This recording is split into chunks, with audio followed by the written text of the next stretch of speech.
안녕하세요. 커피앤톡입니다. 오늘도 와주셔서 감사드리고요. 바로 사연 읽어보겠습니다. 안녕하세요. 올해로 결혼한 지 8년 차가 된 40대 초반 여성의 사연자입니다. 여러분은 혹시 지부자족이라는 말을 아시나요? 쉽게 말해 믿는 도끼에 발등이 찍힌다는 이야기이죠. 저희 부부는 최근 믿었던 도끼에 발등이 3개 찍히는 황당한 일을 겪게 되었어요. 그때의 일이 너무 충격적이었는지 남편은 한동안 웃지도 않고 하루 종일 한숨만 쉬어댔을 정도로요. 저 또한 그날로부터 한참의 시간이 지났음에도 그때의 일을 생각하면 기가 막히고 어이가 없어서 헛웃음이 나올 정도예요. 아무리 사람이 살다 보면 종종 황당한 일을 겪게 된다고 하지만 이런 충격적인 일은 2번 다시 겪고 싶지 않네요. 저는 현재 쌍둥이를 키우면서 가정방문 수학교사로 일을 하고 있어요. 그리고 제 남편은 중소기업에서 근무를 하고 있죠. 저희 2사람은 결혼이 늦은 나이는 아니었지만 양가 부모님이 원하셔서 선을 보고 1년 만에 결혼을 했어요. 그리고 거의 곧바로 쌍둥이를 낳아 키우게 되었죠. 사실 저는 결혼 초반까지만 해도 시댁 가까이 살게 되어서 그런지 부담감도 가지고 있었고 불편함이 많았어요. 아무래도 며느리로서 어른들을 가까이 모신다는 게 신경 쓸 것도 많고 쉽지는 않잖아요. 그러나 막상 결혼해서 살다 보니 시부모님이 나쁜 분들도 아니었고 시집살이를 시키는 분들은 아니었기에 스트레스가 전혀 없었던 것 같아요. 오히려 시아버지 덕분에 저희가 경제활동을 할 수 있었죠. 사실 저는 아이를 낳고 나서 바로 일을 시작하고 싶었어요. 경제적으로 어려움을 겪는 상황은 아니었지만 육아 때문에 일을 오랫동안 쉬게 되면 경력 단절로 아무도 찾지 않을 것 같은 불안감이 있었거든요. 그래서 쌍둥이들을 낳고 돌이 지났을 때쯤 이 문제와 관련해서 남편과 진지하게 이야기를 나눴었죠. 그러나 갓 돌 지난 아이들을 맡길 곳이 없으니 쉽게 결론이 나지 않는 상황이었어요. 심지어 육아 문제로 말다툼까지 하게 되었고 분위기가 이상하니 시아버지께서 눈치를 채셨던 것 같아요. 저에게 무슨 일이냐고 꼬치꼬치 캐물으시더라고요. 아이 너희들 오늘 조금 이상하다. 혹시 재훈이랑 싸운 거냐? 그런 거 아니에요. 나한테 숨길 생각하지 말고 얼른 얘기해봐라. 이 늙은이 속 터지겠다. 아버님, 그게요. 사실은 제가 일을 다시 시작하고 싶어서 남편이랑 이야기를 좀 했었거든요. 그런데 애들은 맡길 곳이 없고 대화를 하다 보니 감정이 격해져서 말다툼으로 이어졌어요. 아, 그런 거라면 친정 얘기하지. 시부모 가까이 두고 왜 그걸 고민해? 우리 쌍둥이들은 내가 맡아줄 테니 너는 일 다시 시작해라. 아, 정말 저희 쌍둥이를 맡아주실 거예요? 아직 어려서 돌보기 쉽지 않으실 텐데. 내 손주들인데 못 맡을 건 또 뭐냐? 내가 잘 돌볼 테니까 너는 걱정 말고 일 시작해라. 사실 저는 남편과 다투고 나서 결국 일을 포기하게 되겠구나 생각했었죠. 그러나 시아버지가 먼저 이야기를 꺼내주신 덕분에 저는 문제없이 일자리를 알아볼 수 있었고 결혼 전에 하던 수학교사 일을 다시 시작할 수 있었어요. 이제 와서 하는 말이지만 저희 부부는 시아버지에게 경제적인 부분에서 알게 모르게 도움을 많이 받았었죠. 저희 부부가 살고 있는 집도 시아버지께서 해주시고 아이들을 낳고 나서는 생활비에 보태 쓰라며 중간중간 용돈을 주셨거든요. 영지야, 너 잠깐만 내 방으로 들어와 봐라. 예, 아버님. 혹시 뭐 시키실 거 있으세요? 아니, 그런 건 아니고. 니들 쌍둥이 키우려면 여기저기 돈 많이 들어갈 텐데. 이걸로 생활비에 보태 써라. 아유, 아버님, 이제 저도 돈 벌고 있어서 따로 안 챙겨주셔도 돼요. 쌍둥이 키우려면 뭐든지 2배로 들어갈 텐데 사양하지 말고 받아. 요즘 세상에 두 사람이 같이 일해도 애 하나 키우기 힘들다고 하던데 정 필요한 곳 없으면 차곡차곡 모아뒀다가 나중에 애들 학원비에 보태든지 해라. 매일같이 저희 쌍둥이들 봐주시는 것도 감사한데 용돈까지 주시면 어떻게 해요? 아이고 뭐 얼마나 된다고. 받아뒀다가 필요한 곳에 써. 저희 부부가 용돈을 챙겨드려도 모자란 상황에 오히려 따로 챙겨주시니 몸둘 바를 모르겠더라고요. 친정 부모님께서도 요즘 그런 시아버지 만나는 게 하늘의 별따기라며 잘해드리라고 하셨죠. 저 또한 너무 감사한 마음에 시댁과 가까이 살며 어른들 모시는 것은 충분히 감수했고 시부모님을 더 잘 챙겨드리려고 노력했어요. 주기적으로 보양식을 만들어 드린다던가 몸에 좋다는 것들이 있다면 어떻게든 구해서 드리려고 했죠. 그러나 아무 문제 없을 것 같은 평화로운 저희 집에도 정말 큰 문제가 하나 있었어요. 바로 시부모님께서는 재혼을 하신 상태라는 건데요. 사실 시아버지께서는 저희가 결혼하기 3년 전에 지금의 시어머니와 재혼을 하셨어요. 그래서인지 시어머니와 남편의 사이가 그리 좋지 않다는 것이었죠. 아무래도 어릴 때 재혼을 하신 게 아니기에 어색함이 남아있는 것인지 서로 대면하게 지냈고 가까워지려고도 노력을 안 하는 것 같았어요. 그래서인지 저도 결혼하고 나서 시어머니를 어떻게 대해야 하나 싶어 괜히 불편함이 있었죠.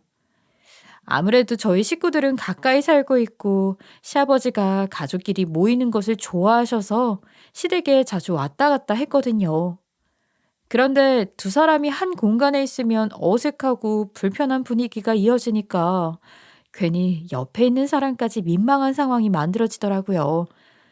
그래서 저는 남편에게 이 문제와 관련해서 진지하게 이야기했던 적도 있었죠. 여보, 당신 어머니 불편해하는 거 아는데 언제까지 이렇게 지낼 거야? 갑자기 그게 무슨 소리야? 두 분 재혼하신 지 한참 지났는데 언제까지 불편하게 지낼 거냐고. 두 사람이 만날 때마다 어색하고 불편해하니까 내가 괜히 눈치가 보여서 그래. 시간도 많이 지났는데 이제 당신도 어머니랑 친해져야지. 당신이 눈치를 왜 봐? 볼 거면 남의 자리 꿰차고 들어온 새어머니가 봐야지. 그리고 나는 그 사람이랑 친해질 생각 손톱만큼도 없으니까 자꾸 강요하지 마. 여보, 아무리 그래도 가족이 된 지 한참 되었는데 어머니 소리도 안 하는 건 너무하잖아. 당신이 먼저 다가가면 어머니께서도 좋게 받아주실 테니까 우리 노력해보면 안 될까? 내 어머니는 하늘에 계신 친어머니뿐이야. 그러니까 당신도 더 이상 이 문제로 왈가불가 안 했으면 좋겠어. 남편은 시어머니 이야기가 나올 때마다 항상 얼렁뚱땅 넘어가려고 했어요. 남편이 매번 이런 식으로 나오니까 시아버지께서도 많이 불편하셨던 것 같았죠. 그래서 기회가 닿는 대로 두 사람이 친해질 수 있는 기회를 많이 만들어주려고 했대요. 그러나 시아버지의 노력은 처참하게 실패하게 되었죠. 그런 기회가 만들어질 때마다 남편은 이리저리 도망다니기 바빴거든요. 이렇게 양쪽에서 설득을 하려고 노력하고 있지만 사실 저는 남편의 마음이 조금은 이해가 되기도 했어요. 막말로 다 큰 성인이 어떻게 새로 자리 꿰차고 들어온 시어머니를 쉽게 새 어머니로 받아들일 수 있겠어요. 어린 아이들도 최소한 몇 년간의 시간이 필요하다던데 이미 성인이 되어 사회생활까지 하고 있는 사람이 새어머니를 가족으로 받아들이는 건 더 불편하고 어렵겠죠.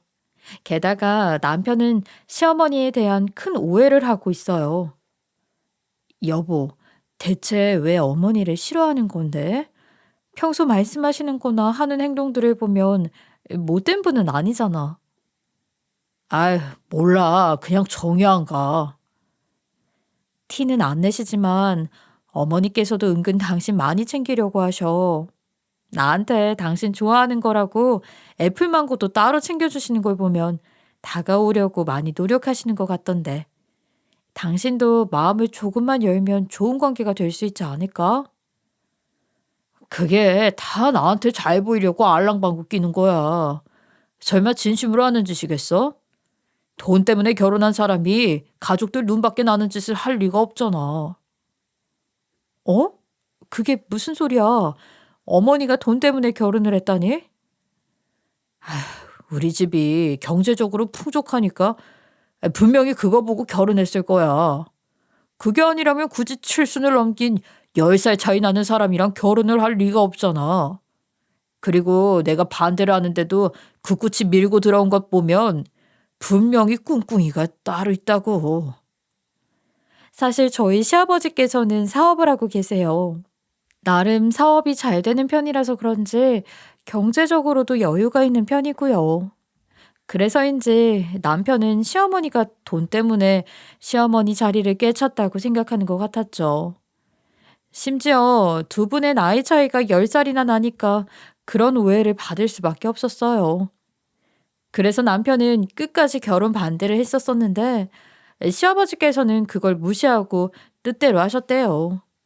남편이 허락하건 말건 무작정 시어머니를 집에 들여 앉혔던 것이었죠.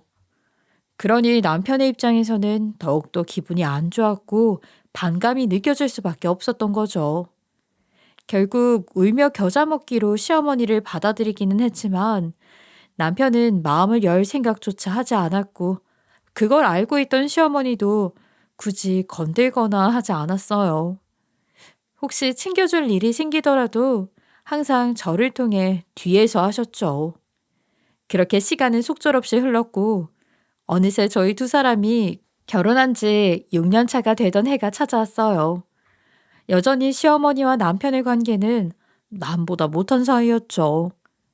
그런데 문제는 이때쯤 시아버지의 사업이 갑자기 악화가 되었다는 거예요.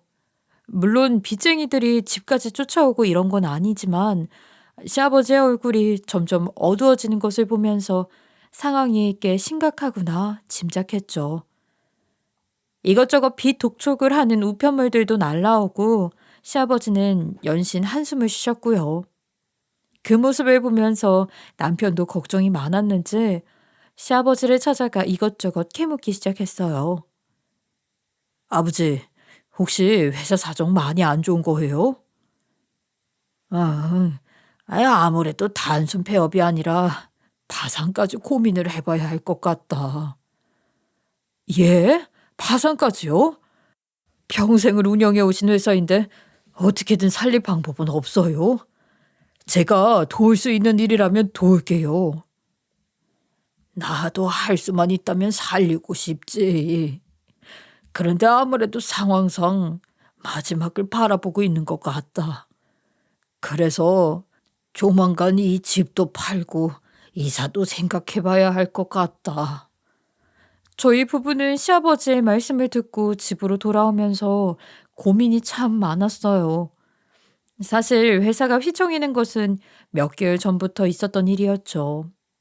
그리고 예전에도 한두 번씩 심각한 문제가 터지곤 했었는데 때마다 잘 넘겨왔기에 이번에도 문제없이 지나가지 않을까 싶었어요. 그러나 이번에는 상황이 많이 다른 듯 보였죠. 몇 개월 동안 일이 해결될 기미가 보이지 않았고 시아버지는 파산에 이사까지 계획을 하고 계신다고 하니 그제야 저희 부부도 일의 심각성을 알게 된 거예요. 남편은 시아버지의 말씀을 듣고 나서 많이 심란했는지 연신 한숨만 쉬어댔죠. 저 또한 갑작스러운 일에 어떻게 도와드려야 하나 고민을 했었어요. 그러나 아무리 생각해봐도 일단 시부모님을 집에 모시는 게 맞다는 생각이 들었죠.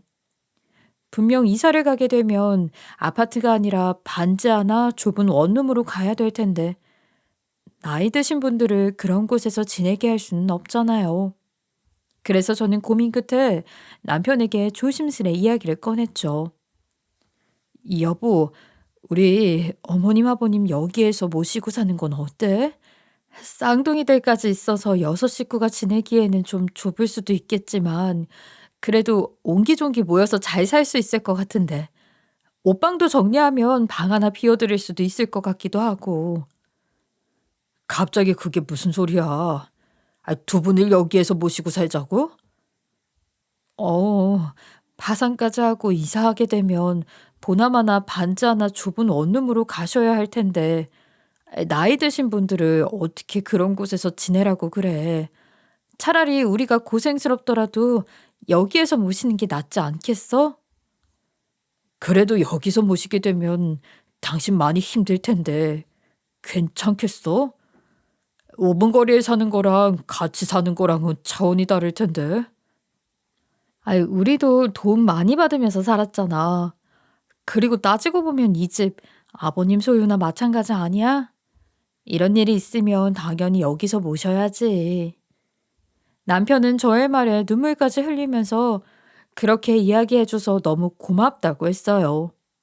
그렇게 이야기를 끝마친 후 저희 두 사람은 시부모님께 찾아가 앞으로 저희 집에서 모시겠다고 말씀을 드렸죠. 그러나 두 분은 그럴 수 없다면서 나이 들어 자식들에게 짐이 되고 싶지 않다고 끝내 거절을 하시더라고요. 물론 저희 두 사람은 쌍둥이 핑계까지 대면서 끝까지 설득을 하고자 했죠. 그러나 두 분은 결국 집을 파시고 10분 거리에 있는 반지하 방으로 옮겨서 생활을 하셨어요. 그 모습을 보면서 자식 노릇을 제대로 못해 일이 이렇게 된 것 같아 마음이 많이 아팠죠. 그런데 악재는 겹쳐서 온다는 말이 있잖아요.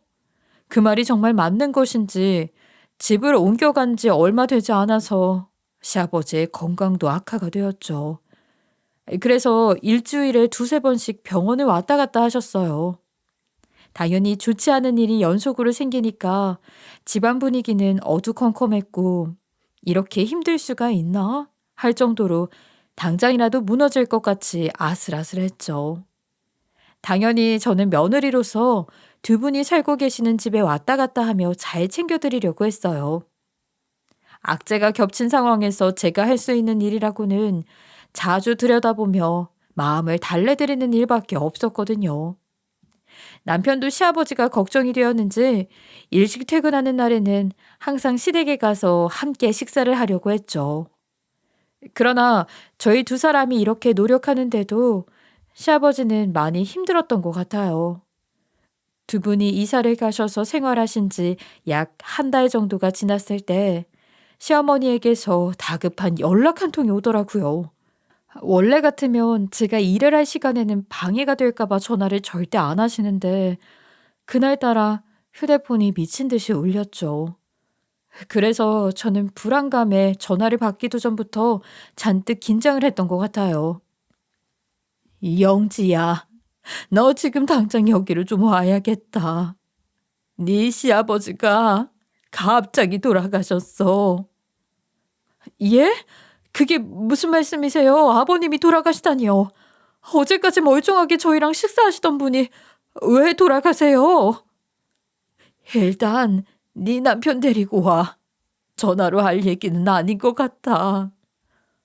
시어머니는 영혼이 빠져나간 듯한 목소리로 남편을 데리고 장례식장에 오라는 말씀을 하셨죠. 저는 이야기를 듣고도 상황 파악이 잘 되지 않아서 한동안 멍하니 있었어요. 그리고는 정신을 차리자마자 급하게 남편에게 전화를 해서 소식을 알렸죠. 그런데 제가 전화를 했을 때는 남편도 이미 소식을 들었는지 제가 있는 쪽으로 오겠다고 하더라고요. 그렇게 저희 두 사람은 장례식장으로 달려가게 되었고 시어머니는 이게 어떻게 된 일인지 말씀을 해주셨어요. 어머니, 이게 무슨 일이에요? 아버님이 갑자기 돌아가셨다니요. 어제까지만 해도 잘 계시던 분이 왜 갑자기 돌아가셨다는 건데요? 그게 내가 잠시 장을 보러 나간 사이에 네 아버지가 스스로 목숨을 버리겠다며 농약을 사다 마셨다. 아니, 심리적으로 멀쩡하지 않은 분을 혼자 두면 어떡해 해요? 우리 아버지 불쌍해서 어쩌냐고요. 미안하다. 나도 그 사람이 잠깐 사이에 그런 짓을 벌일 줄은 생각도 못했어. 이게 어떻게 된 건가 하니 시아버지께서는 사업 실패로 인해 많이 우울해하셨고 그로 인해 스스로 목숨을 버리게 된 것이었어요. 그래도 얼마 지나지 않아 시어머니가 발견을 하셔서 곧바로 아는 분이 의사로 있는 병원에 이송되었다고 했어요. 그러나 안타깝게도 시아버지는 병원에 도착한 지 얼마 되지 않아서 사망 판정을 받게 되었고 시어머니는 곧장 사망 진단서를 발급받아 장례식을 열게 된 것이었죠. 시어머니는 상황 설명을 해주시면서 저희 두 사람에게 시아버지가 작성해 놓으신 편지 한 장을 내미셨어요. 편지에는 이렇게 먼저 떠나게 되어서 미안하다고, 혼자 남은 시어머니 잘 부탁한다며 우리가 진짜 가족이 되었으면 좋겠다는 내용이 적혀 있었죠. 남편은 편지를 읽고 나서 터덜터덜 장례식장 안으로 들어갔고 저 또한 뒤따라 들어가서 본격적으로 문상객들을 맞이할 준비를 했어요. 그렇게 저희 부부는 갑작스러운 소식에 눈물을 흘릴 새도 없이 곧장 문상객들을 맞이하게 되었죠. 그리고 장례식이 진행된 지 얼마 되지 않아 입관식이 진행되었어요. 저희는 장례식장 직원의 안내에 따라 입관실로 이동하게 되었죠. 그리고 유리창 너머로 시아버지가 입관하는 모습까지 지켜보게 되었어요. 남편은 장례식 첫째 날부터 계속 굳은 표정으로 문상객들을 맞이했어요. 그래서 그걸 지켜보는 저로서는 더 걱정이 될 수밖에 없었죠. 차라리 눈물을 펑펑 쏟았으면 좋겠는데 가족들 앞에서 그런 모습을 보여주기는 싫은 것인지 꾹 참더라고요. 그런데 발인 전날 새벽 아무도 없는 장례식장 안에서 누군가 우는 소리가 들렸어요. 그래서 살짝 안에 들여다보니 남편이 돌아가신 시아버지를 부르면서 엉엉 울고 있더라고요. 그 모습을 보는데 저는 남편이 안쓰러워 죽는 줄 알았죠. 그렇게 3일이라는 시간이 지나고 시아버지 발인 날이 다가왔어요. 저희는 가족들과 함께 조상들을 모시는 선산에 미리 만들어 놓은 가묘 하나를 선택해서 시아버지를 잘 묻어드리게 되었죠. 그리고 나서 시어머니와 저희 부부는 각자 집으로 돌아가게 되었어요. 사실 저희 부부는 시아버지가 돌아가셨으니 앞으로 시어머니를 볼 일은 많지 않겠구나 생각했어요. 애초에 시아버지 때문에 이어진 인연이었고 그 사이에 남편과 시어머니의 관계가 좋아진 것은 아니었거든요. 그래서 서로 얼굴 보며 살 가능성은 없다고 생각했어요. 그러나 예상과는 다르게 시어머니가 먼저 저희 두 사람을 찾아오셨더군요. 어머니가 여긴 웬일이세요? 앞으로 얼굴 안 보고 살겠다고 하실 줄 알았는데. 아유, 얼굴을 왜 안 봐? 한번 가족으로 인연 맺었으면 끝까지 가야지. 네 아버지 편지에도 우리가 진짜 가족이 되기를 원한다고 적혀 있었잖아. 나는 그 소원 들어주고 싶다. 그래도 그쪽이랑 가족 될 생각 없으니까 그만 가세요. 이제 아버지도 돌아가셨는데 무슨 관계가 있다고 여길 찾아와요. 재훈아, 내가 네 부모가 되기에는 한없이 부족하지만 죽을 힘을 다해서 열심히 노력할게. 그러니까 밀어내지만 말아주라. 시어머니는 애절한 표정으로 밀어내지만 말아달라며 남편을 설득하기 시작했죠. 처음에는 왜 이렇게까지 하나 싶었어요. 남편이 이런 반응을 보일 줄 예상 못한 것도 아니고 시아버지도 돌아가신 마당에 혼자 살 길을 찾는 게 더 낫지 않았나 싶었죠. 그러나 시어머니는 끝까지 저희와 가족이 되겠다고 했어요. 그러면서 남편이 뭐라고 하든지 주기적으로 반찬도 만들어 가져오고 저희 쌍둥이들도 돌봐주셨죠. 그랬더니 남편은 포기한 것인지 시어머니를 더 이상 밀어내지는 않더라고요. 그렇다고 해서 시어머니를 반긴 것은 또 아니었어요. 항상 얼굴이 보일 때마다 한숨을 쉬면서 가시 박힌 말들을 내뱉었거든요. 특히 처음에는 정말 심하다 싶을 정도로 막말을 해댔어요. 시아버지가 돌아가신 게 다 시어머니 탓이라고, 힘들어하는 사람을 혼자 내버려 둔 게 말이나 되냐면서 원망을 많이 했어요. 사실 시어머니 잘못도 아닌데 말이에요. 게다가 이제는 사업도 망해서 뜯어먹을 것도 없는데 왜 자꾸 오는 거냐며. 혹시 저희가 살고 있는 집이 탐이 나서 오는 거냐고. 다시는 오지 말라는 말도 하더군요. 그러나 시어머니는 남편이 뭐라고 하던지 꿋꿋이 찾아왔죠. 그러나 두 사람이 붙어 있으면 항상 큰 소리가 오고 가니 저는 이러지도 못하고 저러지도 못하고 어쩔 줄 몰라 있어요. 그러자 시어머니는 그런 저를 발견하고 뒤에서 많이 달래주셨죠. 영지야, 미안하다. 매번 이렇게 와서 소란만 피우네. 아유, 아니에요. 저보다는 어머니가 걱정이죠. 남편이 매번 날선말 때만 내뱉는데 괜찮으세요? 나는 괜찮아. 그냥 아버지 돌아가신 지 얼마 안 됐으니까 원망할 대상이 필요해서 저러는 거야. 상처 하나도 안 받았으니까 뒤에서 뭐라고 하지 말고 그냥 냅둬. 사실 저는 두 사람 모두 안쓰럽게 느껴졌어요. 시아버지가 돌아가신 후 편지 속 내용처럼 소원풀이를 해드리려는 시어머니나 속에 원망만 가득한 남편이나 상처를 받는 건 매한가지잖아요. 게다가 매번 이렇게 찾아오시니까 상황이 더 악화만 되는 것 같았죠. 그러나 시간이 약이라는 말이 있다더니 그 말이 맞나 보더라고요. 처음에는 시어머니 그림자만 보여도 방방 뛰면서 내쫓으려고 하더니 시간이 지나니까 조용해졌어요. 어느 순간부터는 시어머니가 오시거나 말거나 신경도 안 쓰길래 이제는 가족으로 받아들이는 건가 하는 생각도 들었어요. 물론 사이가 극적으로 좋아지지는 않았죠. 그저 화를 내거나 내쫓거나 하지 않은 것만으로도 장족의 발전이라고 생각했어요. 그렇게 약 2년이라는 시간이 흐르게 되었죠. 그런데 어느 날 함께 식사를 하고 있는데 남편이 시아버지 묘지 이장을 하자는 이상한 말을 꺼내더라고요. 여보, 우리 아버지 묘 앞이 트여 있는 곳으로 이장해야겠어. 어? 갑자기 그게 무슨 소리야? 지금 아버님 묘지 이장을 하겠다는 거야? 저는 아침부터 무슨 뚱딴지 같은 소리를 하는 건가, 혹시 잠이 덜 깼나 싶어 영문을 모르겠다는 표정으로 남편을 바라봤어요. 그랬더니 본인이 묘지 이장을 하자고 하는 정당한 이유가 있다면서 이야기를 잘 들어보라는 거예요. 말도 안 되는 소리를 할 게 분명했지만 일단 이유가 있다고 하니 무슨 말을 하는 건가 하고 들어보았죠. 여보, 실은 내가 어제 이상한 꿈을 꿔서 말이야. 대체 무슨 꿈을 꿨길래 아침부터 묘지 이장을 하자는 소리를 해? 어제 꿈에 아버지가 나왔는데 묻어들인 묘가 마음에 안 드시는 것 같아.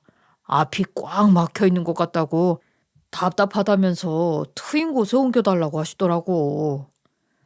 아유, 지금 꿈 하나 꿨다고 아침부터 묘지 이장을 하자는 소리를 하는 거야? 여보, 아버님 돌아가신 지 2년이나 됐다. 그런데 이제 와서 마음에 안 든다고 묘자리를 바꿔달라며 말씀하신다는 게 말이나 돼? 그거 그냥 당신이 무의식 속에 생각하는 게 나타난 거야. 아유, 아니야. 나 원래 꿈 안 꾸는 거 당신도 알고 있잖아. 게다가 아버지 2년 만에 나타나셨어. 뭔가 느낌이 싸해서 그래. 묘지 이장 진지하게 생각해보자. 아유, 여보, 묘지 이장이 한두 푼 드는 줄 알아?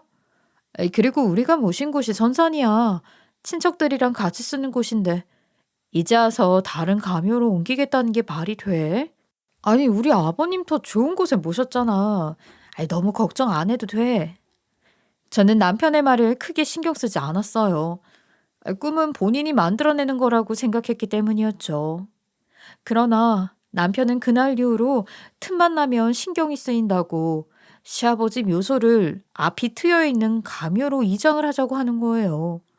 남편의 말을 들으면서 저는 참 난감했죠. 이미 매장을 한 상황이었고 친척들이랑 같이 쓰는 선산인데 꿈 한 번 나왔다고 다른 가묘로 옮긴다는 게 말이 안 되잖아요. 아무리 가묘라고 하지만 저희 마음대로 이장할 수 없고 선산을 같이 사용하시는 다른 친척분들에게 피해를 주는 거니까 신중히 해야 한다고 생각했어요. 그러나 남편은 시아버지가 힘들게 돌아가신 건데 이 정도는 해드려야 하지 않겠냐며 자꾸 이장을 하고 싶다고 고집을 부리더라고요. 결국 저희 부부는 오랜 고민 끝에 시아버지 묘를 옮겨드리기로 결정했어요. 그리고 고모님과 큰아버지께 찾아가 묘지 이장에 대해 조심스럽게 이야기를 꺼냈어요. 저희 아버지께서 꿈에 나와 묘자리를 옮겨달라고 이야기를 하셔서 묘지 이장을 할까 하는데 어떻게 생각하세요? 아이, 갑자기 묘지 이장을 하겠다고? 아무리 네 아버지가 꿈에 나왔다고 하지만 조상묘 이장은 신중하게 생각해야 하는 건데. 저도 그래서 말렸는데 남편이 꿈에서 아버님을 뵌 게 자꾸 마음에 걸리나 봐요. 하긴 영훈이가 바다나 산같이 트여있는 곳을 좋아하긴 했지. 니들이 그렇게 신경이 쓰인다면 다른 가묘로 옮겨드리자. 선산을 떠나는 것도 아니고 가묘 하나 선택해서 옮기는 것 정도는 괜찮겠지. 저희 두 사람은 무사히 집안 어른들과의 상의를 마쳤고 결국 묘지이장을 하기로 결정했죠. 알아보니까 묘지이장도 날짜를 잘 맞춰서 해야 한다기에 평소 고모님이 다니시던 절에 가서 스님에게 좋은 날짜 하나를 받아왔어요. 그렇게 모든 게 결정이 되고 난 후 시어머니께도 말씀을 드렸죠. 그런데 시어머니는 저희 두 사람 말을 듣자마자 노발대발 아주 난리가 난 거예요. 당연히 그러라고 하실 줄 알았는데 화를 내시니까 굉장히 당황스러웠죠. 남편도 예상치 못한 반응에 기분이 언짢은 듯 보였어요. 아니, 자식인 내가 아버지 생각해서 옮겨드리겠다는데 왜 태클을 걸어요? 멀쩡하게 잘 묻어놓고 갑자기 옮기겠다고 하니까 그러지. 원래 조상묘는 함부로 건드는 거 아니야. 아버지 묘 손대지 말고 그냥 내버려둬. 아버지가 꿈에 나오셔서 부탁하신 일이에요. 그러니까 자식인 내가 해드리는 일에 태클 걸지 마세요. 나도 그 사람 안에 있고 의견 낼 권리 있잖아. 묘지 이장 절대 반대니까 할 생각하지 말고 그냥 멀쩡하게 놔둬라. 그쪽이 뭐라고 하든지 말든지 나는 묘지 이장할 거예요. 그러니까 그렇게 싫으면 안 오시면 되겠네요. 남편은 반대하는 시어머니 앞에서 가족 일에 신경 쓰지 말라고 했죠. 그러나 시어머니는 묘지 이장은 죽어도 안 된다며 그대로 자리에 드러누워 버렸어요. 하지만 남편은 그런 시어머니가 어이가 없다는 듯이 바라보다가 내 집에서 나가라면서 현관문 밖으로 내보내더라고요. 그렇게 시어머니는 쫓겨나듯이 집에서 나간 덕분에 묘지 이장 날짜를 모르고 있었죠. 그래서 당연히 저희 부부는 묘지 이장 날에 시어머니는 빠지겠구나 생각했어요. 그런데 묘지 이장 당일에 시어머니가 어떻게 알았는지 선산으로 찾아오셨더라고요. 남편은 시어머니의 모습을 보자마자 표정이 잔뜩 굳어져서 제가 알려드린 줄 알고 뭐라고 했었죠. 그러나 저는 말씀을 드린 적이 없었어요. 그래서 어떻게 된 건가 하고 있었더니 고모님이 시어머니를 보고 반갑게 달려오더군요. 아유, 새언니 시간 맞춰서 오셨네요. 지금 관 파내고 있어서 금방 다른 가묘로 이장할 거예요. 아이, 고모가 알려준 거예요? 이 사람한테 묘지 이장 날짜랑 시간 왜 알려줬어요? 아니, 다른 사람도 아니고 오빠 아내인데 당연히 알고 있어야지. 니들이 얘기 안 했을 것 같아서 내가 알려줬어. 아무래도 고모님이 시어머니에게 전화를 해준 듯 싶었어요.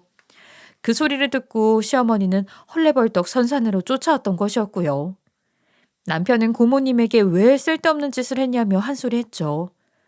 그렇게 고모님과 남편의 언쟁이 오고 가던 와중에 묘 주변에서는 시끄러운 소리가 났어요.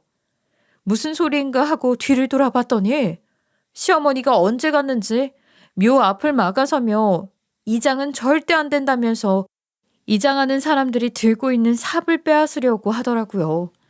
그러자 남편이 한숨을 크게 쉬더니 묘 앞을 막아서고 있는 시어머니의 손목을 잡아당기며 나오라고 소리를 질렀죠. 고모님도 이런 상황을 예상 못했던 것인지 대체 왜 저러는 거냐며 황당하다는 표정을 짓고 있었어요.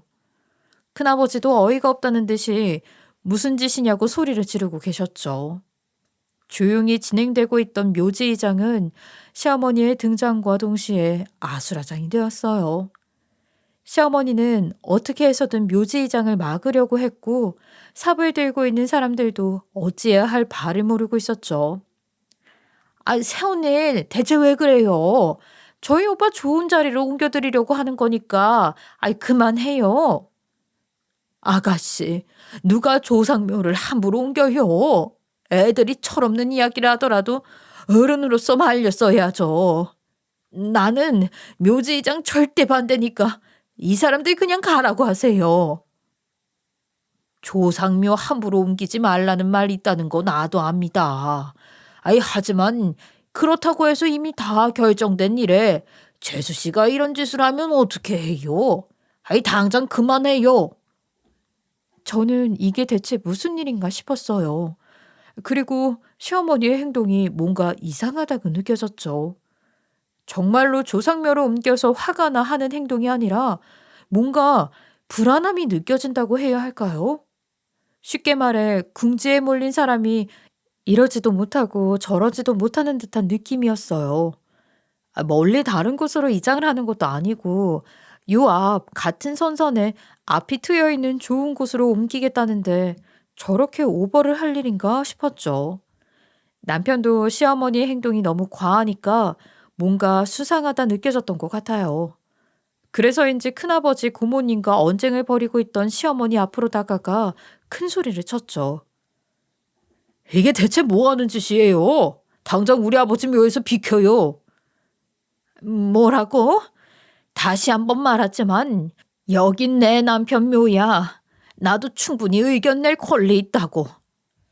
시끄럽고 당장 나오시라고요. 남편은 결국 힘을 써서 시어머니를 끌어내렸고 묘 앞으로 오지 못하게 막았어요. 그리고는 작업자들에게 다시 이장 절차를 진행해 달라고 했죠. 시어머니는 묘 앞으로 오지 못하는 와중에도 어떻게든 이장 작업을 막으려고 했어요. 소리도 질러보고 남편을 힘으로 밀어보기도 했죠. 그러다가 힘으로는 도저히 못 빠져나올 것 같으니까 시아버지의 관이 겉으로 드러나자 마음이 급해졌는지 남편 팔을 무는 거예요. 당연히 놀란 남편은 소리를 지르면서 본인도 모르게 팔을 빼버렸고 시어머니는 그때를 놓치지 않고 다시 묘 앞으로 다가가 온몸으로 막아섰죠. 시어머니의 말도 안 되는 행동에 결국 친척들까지 나서서 소리를 지르고 끌어내려고 안간힘을 썼어요. 그러나 시어머니는 끝까지 버티면서 시아버지를 다시 묘에 묻으려고 하는 거예요. 결국 묘주 이장은 또다시 중단이 되었고 친척들까지 나서서 언성을 높여 했죠. 아우, 새언니, 대체 이러는 이유가 뭐예요? 오빠 좋은 곳에서 편히 쉬는 게 그렇게 꼴 보기 싫어요? 재수씨 당장 내려와요. 묘지 이장 하나 가지고 왜 이렇게 오버를 하는 거예요? 저는 묘지 이장 중단할 때까지 절대 여기서 안 움직여요. 그러니까 다시 내 남편 이 자리에 묻어줘요. 시어머니의 말에 그제야 친척들도 수상함을 느꼈는지 술렁거리기 시작했어요. 사실 누가 봐도 상황이 이상하잖아요. 특히 큰아버지는 뭔가 쎄함을 느꼈나 봐요. 급하게 고모부랑 이야기를 나누시더니 힘으로 시어머니를 끌어내셨고 남편에게 넘겨주면서 앞으로 다가오지 못하게 막으라고 지시를 하셨죠. 그러자 남편은 곧바로 시어머니를 뒤로 보내고 앞으로 못 나오게 막기 시작했어요. 큰아버지는 시어머니가 가까이 다가오지 못하는 것을 확인하자 고모부와 함께 억지로 시아버지 관 뚜껑을 열기 시작했죠. 그러자 시어머니는 소리를 지르면서 하지 말라고 돌아가신 분이 들어가 있는 관을 왜 뜯는 거냐고 하며 방방 뛰었어요. 그리고는 억지로 나가서 막으려고 안간힘을 썼죠. 그러나 남편이 기를 쓰고 막으니까 이러지도 못하고 저러지도 못하면서 당장 그만두라며 악을 질러댔어요. 하지만 얼마 후 시아버지의 관뚜껑은 열리게 되었고 그 자리에 있던 사람들은 모두 놀라서 아무 말을 할 수가 없었어요. 시아버지가 계셔야 하는 관 속은 아무것도 없이 텅 비어 있었거든요. 친척들은 아무것도 없는 관안을 들여다보며 이게 무슨 천지개벽할 일이냐고 하면서 그대로 주저앉았어요. 남편 또한 어안이 벙벙해져서 관안을 살펴보더니 시어머니에게 이게 대체 어떻게 된 일이냐고, 뭐 알고 있는 게 있는 거냐며, 뭘 알고 있으니 그렇게 방방 뛴 거 아니냐며 묻기 시작했어요. 그러나 시어머니는 관 속에 아무것도 없다는 것이 들키자 헐레벌떡 도망을 가려고 했어요. 하지만 주변에 있던 친척들이 시어머니를 잡아왔고 남편은 멱살을 잡으면서 난리를 치기 시작했죠. 지금 이게 어떻게 된 거냐고요? 우리 아버지 어디 있어요? 당장 말 안 해요? 아니, 그게 이 일은 누구도 알면 안 된다고 했는데. 시어머니의 반응을 보니까 뭔가 알고 있기는 한 듯 했어요. 이 일이 알려지게 되면 큰일이 난다면서 우물쭈물댔거든요. 그러나 이미 관 안까지 확인한 친척들과 남편이 그런 시어머니를 가만히 놔둘 리가 없었죠. 한참 동안 시어머니를 재촉하면서 이 일이 어떻게 된 것인지 말하라고 난리를 치다가 끝까지 아무 말을 못하니까 경찰에 넘겨서 조사받게 하자는 말까지 나왔어요. 이건 관을 도둑 맞은 거나 마찬가지라면서요. 그러나 시어머니는 두 눈이 커져서 손을 내저으며 그건 안 된다고 하더니 결국 어떻게 된 일인지 실토하기 시작했어요. 재훈아, 사실은 네 아버지 돌아가신 게 아니야. 무슨 소리를 하는 거예요? 장례식까지 치르고 입간식까지 두 눈으로 지켜봤는데 아버지가 살아계시다니요. 그게 지금 아무도 모르는 섬에 들어가서 살고 계셔. 일부러 스스로 목숨을 버린 척한 거야. 그게 지금 말이 된다고 생각해요? 진짜야. 정말로 네 아버지 섬에서 멀쩡하게 살고 있어. 그쪽 말이 사실이라면 아버지가 식구들까지 버려가며 왜 그딴 짓을 한 건데요? 사실 개인적으로 빚이 많이 생기다 보니 눈앞의 빚을 해결하려고 회사 투자자의 돈을 횡령하게 됐거든. 그것 때문에 사업이 휘청이게 되자 경찰 조사가 들어가게 되었고 옥에 들어가기 싫어서 급한 마음에 이런 일을 꾸민 거야.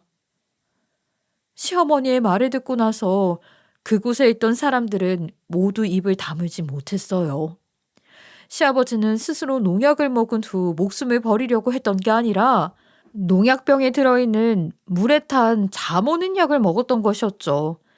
그리고 그걸 먹고 쓰러진 척하면 시어머니가 시아버지를 살려달라고 연기를 하면서 아는 분이 계시는 병원으로 이송을 했던 거예요. 그리고 시아버지는 미리 친분이 있던 병원 의사에게 부탁을 해서 횡령한 돈 일부를 주고 입막음을 했던 것이었죠. 그리고 장례식장도 병원 의사가 소개시켜준 사람이 운영하는 곳이었대요. 당연히 그쪽 또한 돈을 주고 입막음을 시켰다고 했어요. 어쩐지 이상하다 싶더라고요. 사실 장례식 할 때 분위기가 이상해서 얘기를 못 꺼냈는데 원래 입관식 할 때 다 같이 들어가서 마지막 인사를 할 시간을 주지 않나요? 그런데 그곳은 직원 한 명만 들어와서는 최대한 빨리 끝내려고 했죠. 게다가 안쪽으로는 못 들어오게 하고 유리창 너머로 입관식을 지켜보게 해서 뭔가 이상하다 싶기는 했었어요. 그러나 한창 정신이 없을 때니까 빨리 마무리하려는구나 싶어서 얘기를 하려다 말았죠. 그런데 이게 다 계획된 거라니 황당할 노릇이었어요. 모든 진실을 알게 된 후 친척들은 이건 있을 수 없는 일이라고 하면서 죄를 지었으면 마땅히 벌을 받아야 하지 않겠냐며 경찰에 신고를 해버렸어요. 그리고 얼마 뒤 도착한 경찰들은 시어머니를 데리고 가서 조사를 하기 시작했고 사망자로 섬에 숨어 들어가서 살던 시아버지까지 잡아와 수사를 진행하기 시작했어요. 결국 이번 일로 시어머니와 시아버지 그리고 가짜 사망진단서를 발급해준 의사와 장례식장 직원까지 모두 조사를 받고 마땅한 죗값을 받아야 했죠. 그리고 조사 과정에서 드러난 것 중에 하나는 시어머니도 시아버지에게 횡령한 돈을 받았다고 하더라고요. 시어머니 동생이 큰 수술을 앞두고 있었는데 수술비가 없었고 그 돈을 시아버지가 내주는 조건으로 계획에 동참을 했던 거죠. 그리고 시아버지가 돌아가신 후 저희 집에 자주 찾아왔던 것은 혹시라도 뭔가를 알아낸 게 있나 싶어 염탐을 하기 위한 일이었다고 했어요. 그렇게 모든 것은 밝혀지게 되었고 시아버지는 결국 옥살이를 하게 되었죠. 정말 황당하고 어이가 없는 일이었어요. 그런데 시아버지가 옥에 들어가고 난 후 얼마 되지 않아서 남편은 뜬금없이 꿈 얘기를 꺼내더군요. 여보, 내가 곰곰이 생각해 봤는데 아마도 내 꿈에 나온 사람은 아버지 모습을 하고 있던 조상님 중 한 명인 것 같아. 선산에 계신 조상님들이 우리에게 진실을 밝히라고 알려준 거지. 참 묘하다. 기묘해. 그러게. 그 꿈 아니었으면 이 일 평생 모르고 지나갔겠네. 이걸 하늘이 도왔다고 해야 할지 아니면 불행이라고 해야 할지. 저는 남편의 이야기를 듣고 나서 조상님들이 가족에게도 사기를 치는 모습을 보고 얼마나 기가 막혔을까 하는 생각이 들었어요. 옛말에 사람은 죄 짓고는 못 산다고 하던데 이번 일을 겪어보니 그 말이 딱 맞는 것 같더라고요. 아무리 숨겨온다 한들 언젠가 비밀은 어떻게 해서든 다 밝혀지는 것 같아요. 그래서 저희 가족들은 이번 일을 계기로 정직하게 살자라는 가언을 세우고 다시 한번 다짐했답니다. 이 세상을 살아가면서 정직하고 청렴하게 사는 것만큼 중요한 것은 없으니까요. 저희 가족 이야기 끝까지 들어주셔서 감사합니다. 지금까지 커피앤톡이었습니다. 오늘도 끝까지 함께 해주셔서 감사하고요. 다음 영상으로 또 찾아뵙겠습니다.